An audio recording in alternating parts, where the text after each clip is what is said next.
बाल निर्माण की कहानियाँ भाग 12। पुस्तक डॉक्टर आशा सरसीज द्वारा लिखित। ऑडियो 5। राजेश के पिता की बातें उसकी माँ को बहुत बुरी लगी, पर उस समय वे कुछ न बोली। राजेश को आशंका तो रहती थी कि कहीं पिताजी को कॉलेज की बातें पता न लग जाए। वह उस समय बिना कुछ बोले अपने मित्रों के पास पहुंच गया।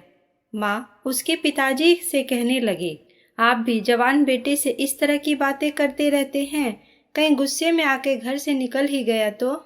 निकल जाए तो अच्छा है, ठोकर खाकर अकल तो आएगी इसे। तुम्हें घर बैठे क्या पता इसकी करतूतें, तुम भी सुनोगी तो आश्चर्य करोगी। आखिर क्या हुआ ऐसा? माँ ने पूछा।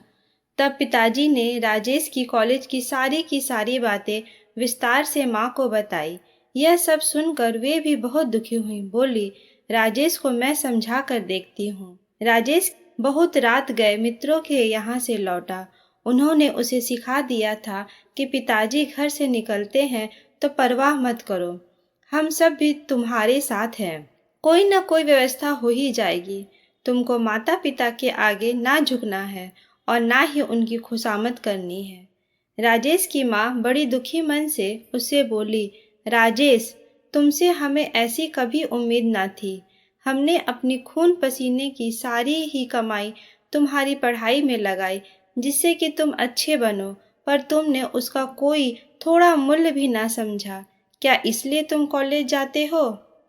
राजेश माँ की बात सुनकर गुस्से से बोला, तुम अनपढ़ हो, क्या जानो पढ़ाई की बातें।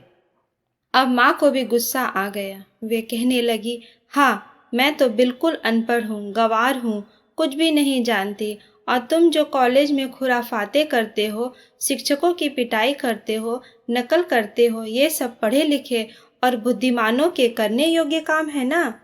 तुम्हें तो बस बेकार की बातें करनी आती है, कहकर राजेश माँ पर झल्ला उठा। पिताजी ने भी जब कभी इस विषय में बात करनी चाहिए तो वह उन्हें टाल देता और उल्टा सीधा उत्तर देता। उसे तो मित्रों की सलाह ही सबसे अच्छी लगती थी। राजेश के पिता उससे बहुत नाराज थे। वे उसे घर से निकाल रहे थे, परंतु उसकी माँ ने जैसे तैसे बीच बचाव करके राजेश को घर में रहने दिया। तभी राजेश के मित्रों ने एक दिन बैंक लूटने की एक योजना बनाई। उन्होंने राजेश पर दबाव डाला कि वह किसी भी रात को पिता के पास रखा हुआ बैंक की चाबियों का गुच्छा उन्हें ला कर दे दे। सुबह होने से पहले ही वे चाबियां ज्यों के त्यों वापस कर देंगे। राजेश या उसके पिता को कोई परेशानी ना होगी। साथ ही उन्होंने राजेश को भी बैंक लूटने की योजना में सम्मिलित कर लिया। यह तय हुआ कि जितना पैसा मिलेगा उसे बराबर आपस में बांट लेंगे। राजेश ने भी उनसे मना नहीं किया। उसे भी फिजूल खर्ची के लिए पैसा चाहिए था। एक रात राजेश ने पिताजी के पास से बैंक की चाबियां चुराकर चुपचाप अपने मित्रों को दे दी। उन्होंने रात में वैसा ही दूसरी चाबियां तुरंत बनवा ली और वे चाबियां राजेश को पुनः वापस कर दी। राजेश और उसके मित्रों ने कुछ हथियार और दूसरी चीजें भी इधर उधर से जुटा ली। एक रात उन्होंने बैंक पर हमला बोल दिया। नकली चाबियां तो उनके पास थी ही। उनकी सहायता से कमरे खोले डाले। वे अध्यक्ष के कमरे में पहुंचकर सेफ तोड़ने लगे, जिससे खजाने की चाबी आदि प्राप्त कर सके। खटपट सुनकर चौकीदार सजग हो गया। उसने बैंक का बाहर का ताला खुला देखा तो सारा का सारा मामला समझ गया। उसने तुरंत पुलिस और मैनेजर को फोन कर दिया। कुछ ही देर में पुलिस दौड़ी आई। खतरे का आभास पाकर लड़के छत पर चढ़कर भागने का प्रयास करने लगे। एक छत से दूसरी छत पर कूदते हुए राजेश का पैर फिसल गया और वह धड़ाम से नीचे गिरा तथा बेहोश हो गया। राजेश और उसके सभी मित्रों को पुलिस ने गिरफ्तार कर लिया। पुलिस चौकी पर सभी की खूब पिटाई की गई और जेल भेज दिया गया। ऊपर से गिरने के कारण राजेश के कूल्हे और घुटने की हड्डियां टूट गई थी।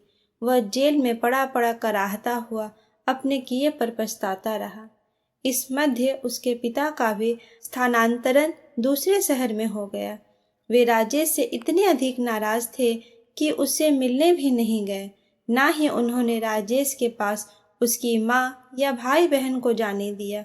उन्होंने स्पष्ट रूप से कह दिया, जो भी राजेश से मिलने जाएगा तो मैं उसे घर में रहने ना दूंगा और ना ही जीवन भर उसका मुंह देखूंगा। राजेश मेरे लिए और तुम्हारे सभी के लिए मर चुका है। उनकी यह घोषणा सुनकर राजेश की माँ सहम गई।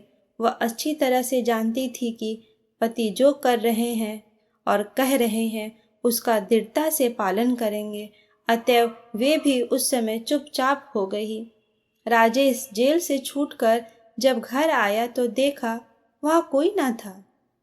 ना ही आसपास किसी को पता था कि वे कहाँ गए हैं। बस इतना ही पता लगा पाया कि उसके पिता का किसी दूसरे शहर में स्थानांतरण हो गया है। अब राजेश अपने आप को बिल्कुल अकेला और असहाय अनुभव कर रहा था। उसके दोस्त जिन्होंने उसे सब्ज बाग दिखाए थे अब उसके पास झांकते तक न आते। भूख से बेचैन होकर वह भीख मांगने लगा। सड़क पर घिसिट घिसिट कर वह भीख मांगता। जो कुछ रूखा सूखा मिल जाता था तो उसे ही खाकर फुटपाथ पर सो जाता। एक दिन जब वह भीख मांग रहा था तो एक पढ़े लिखे युवक ने उसे टोका, भाई तुम जवान हो, स्वस्थ हो, फिर भी भीख मांगते हो? सबके सामने हाथ पसारते हुए तुम्हें क्या अच्छा लगता है? उसकी बात सुनकर राजेश की आंखों में आंसू भर आए। उन्हें छिपाता हुआ वह बोला, यदि स्वस्थ ही होता तो क्यों भीख मांगता? मेरे पैर एक घुटने में बिल्कुल ही बेकार हो गए हैं। अब मैं ना खड़ा हो सकता हूँ और ना चल ही सकता हूँ। क्या काम करूँगा मैं? युवक कहने लगा, बैठे बैठे ही कोई काम कर सकते हो और कुछ नहीं तो जूतों पर पॉलिश ही कर सकते हो। कोई काम छोटा और बुरा नहीं होता, मुफ्त का खाना ही सबसे बुरा है। यह कहकर युवक आगे बढ़ गया। उसकी बातें राजेश के हृदय को भेद गई। उसकी आंखें छलछला उठी। भिखारी के जीवन में तो पग पग पर यही अपमान झेलना होगा, उसने अपने आप से कहा। राजेश स्वयं को धिक्कारने लगा। उसने स्वावलंबी बनने का संकल्प लिया। उसने 2 दिन तक कुछ नहीं खाया।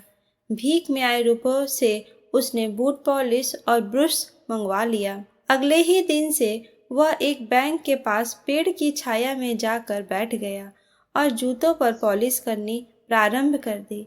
धीरे धीरे उसका काम चलने लगा।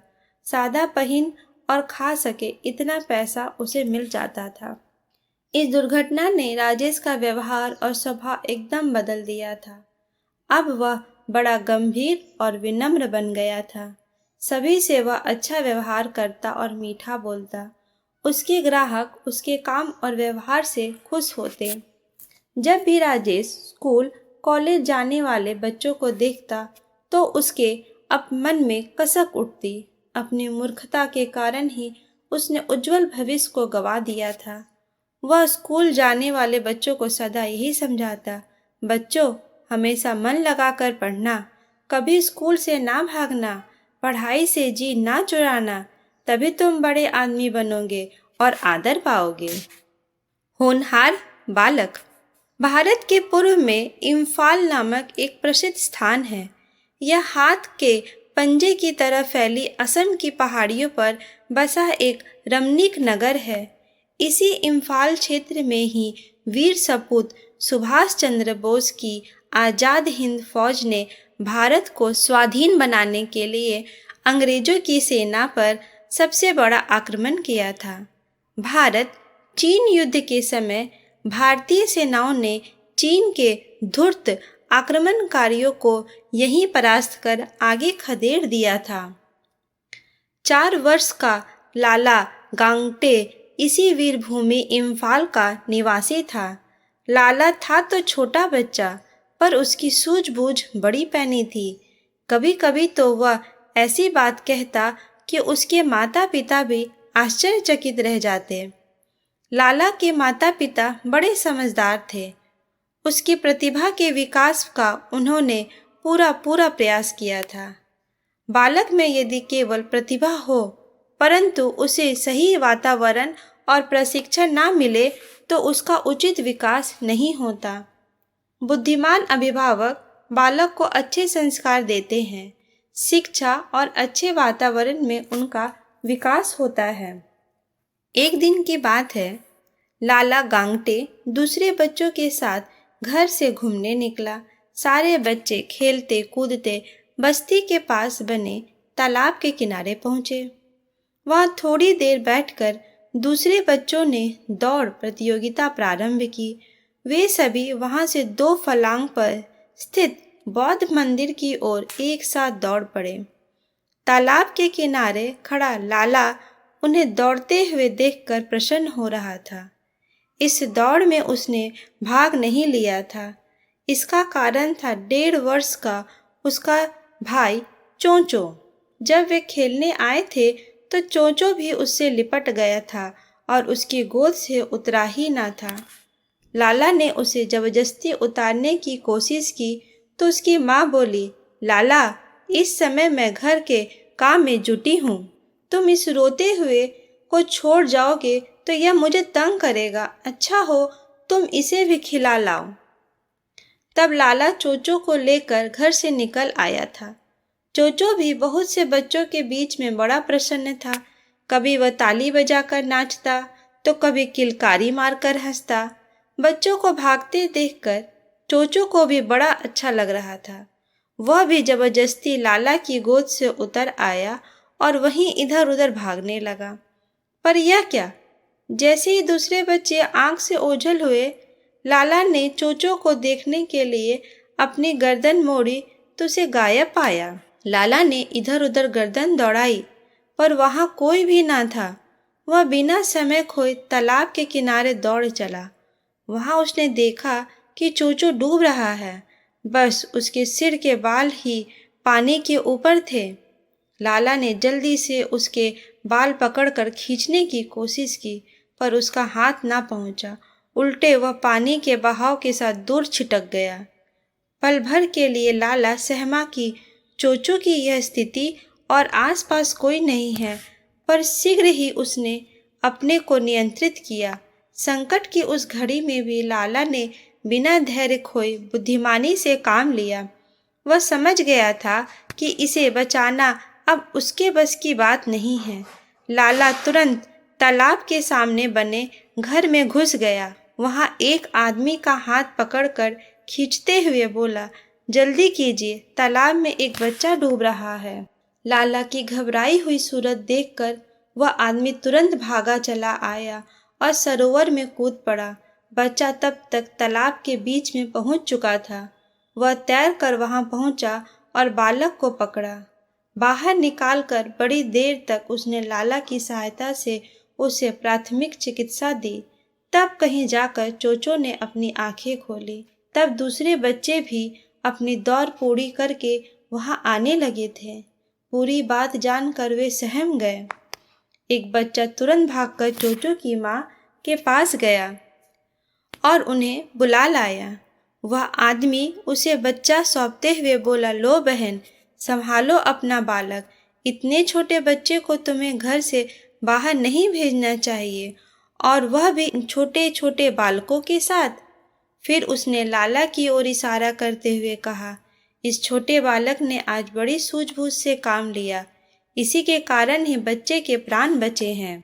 वह व्यक्ति बच्चों से कहने लगा, बच्चों देखो, तुमने की कठिनाइयाँ आने पर धैर्य बुद्धि से काम लेकर ही उससे निपटा जा सकता है। मुसीबत आने पर जो घबरा जाता है वह सफलता तो खो ही बैठता है, साथ ही कष्ट भी पाता है। फिर उसने लाला की पीठ ठोकी और उसकी बहुत प्रशंसा की। 4 वर्ष के बालक ने 1.5 वर्ष के बच्चे की जान बचाई। यह जो भी सुनता था आश्चर्य प्रकट करता था और साथ ही लाला की सूझबूझ की तारीफ भी। प्रधानमंत्री ने गणतंत्र दिवस के पर्व पर लाला गांगटे को अन्य बहादुर, वीर और सूझबूझ से सेवा सुरक्षा करने वाले बच्चों के साथ पुरस्कृत किया। पुरस्कृत बच्चों में वह सबसे छोटा बालक था।